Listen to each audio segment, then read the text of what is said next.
Kaiju No. 8 is a gripping anime and manga series that has rapidly captured the attention of anime fans worldwide with its unique premise, emotionally resonant characters, and exhilarating blend of action and science fiction. The story takes place in a world plagued by monstrous beings known as kaiju, towering creatures of destruction that routinely attack cities, causing widespread devastation and loss of life. To combat this constant threat, Japan has established the Defense Force, an elite military unit tasked with neutralizing these formidable beasts. At the heart of this chaotic world is Kafka Hibino, a seemingly ordinary man with an extraordinary destiny, whose journey from a jaded everyman to an unlikely hero is the core of the series' appeal. Kafka Hibino is introduced not as a hero, but as a man burdened by the weight of broken dreams.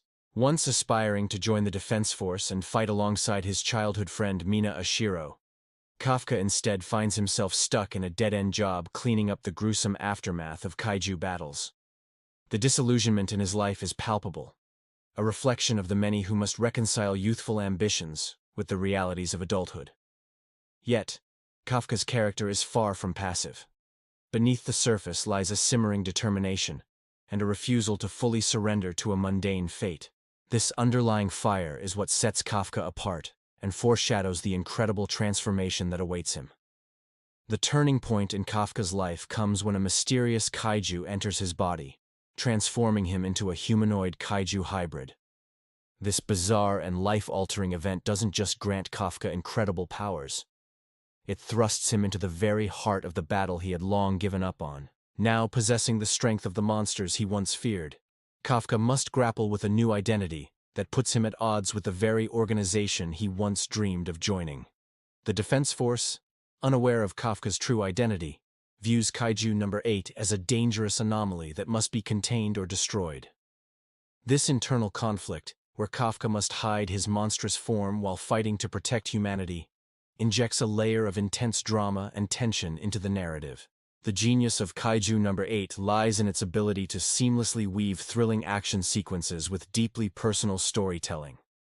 Every battle Kafka engages in is not just a fight for survival, but a battle for acceptance, purpose, and redemption.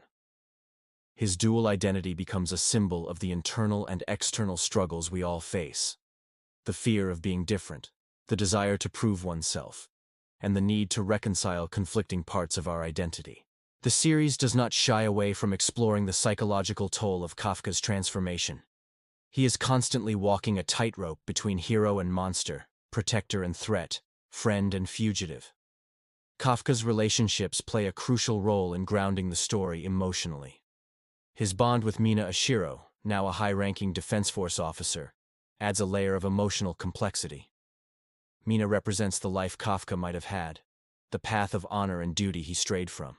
Their interactions are tinged with unspoken history and mutual respect, even as Kafka's secret looms large between them. Equally important is Kafka's camaraderie with Rino Ichikawa, a younger recruit whose admiration for Kafka evolves into a partnership forged in trust and shared trials. These relationships are the emotional glue that keeps Kafka anchored, even as his world becomes increasingly chaotic. The world-building in Kaiju No. 8 is another standout aspect. The lore surrounding the kaiju, the hierarchical structure of the Defense Force, and the technology used to combat the monsters are all meticulously crafted. The kaiju themselves are not mindless beasts, but are depicted with varying levels of intelligence, purpose, and threat. This complexity adds layers to the conflict and raises intriguing questions about the nature of the kaiju and their origins. Are they simply a force of nature, or is there a deeper mystery at play? As the story progresses, hints of a larger conspiracy and the existence of sentient kaiju suggest that Kafka's transformation may be just the tip of the iceberg. Visually, the series is a feast for the eyes. The character designs are bold and expressive.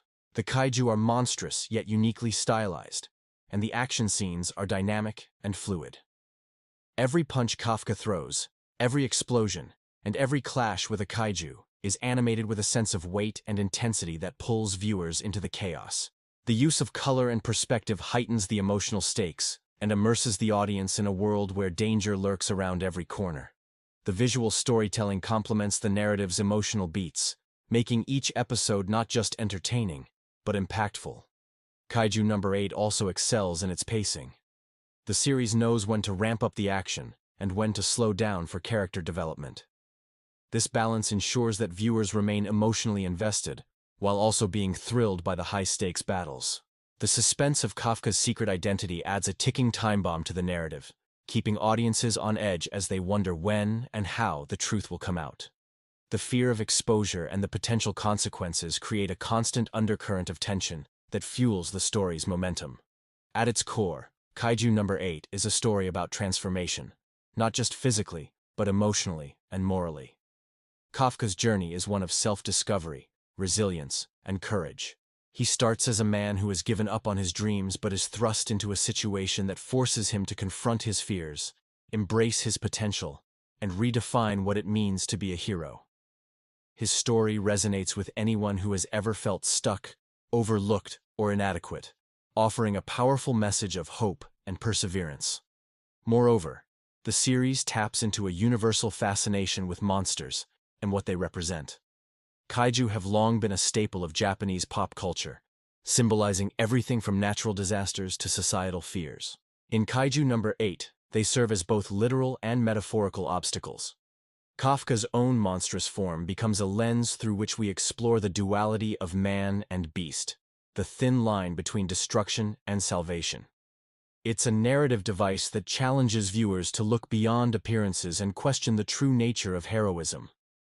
The supporting cast is also richly developed, each character bringing their own motivations, strengths, and vulnerabilities to the story. From the stoic and commanding Mina to the fiercely ambitious Kikoru Shinomiya, the characters surrounding Kafka are more than mere sidekicks.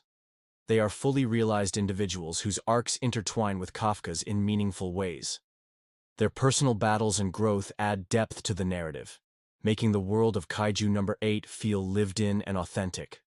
As the series continues to unfold, the stakes grow higher, the battles more intense, and the emotional beats more profound. Kafka's struggle to maintain his humanity while wielding monstrous power becomes increasingly poignant. The moral dilemmas he faces, when to fight, when to reveal the truth, how to protect those he loves without becoming the enemy, add layers of complexity that elevate the story beyond standard action fare.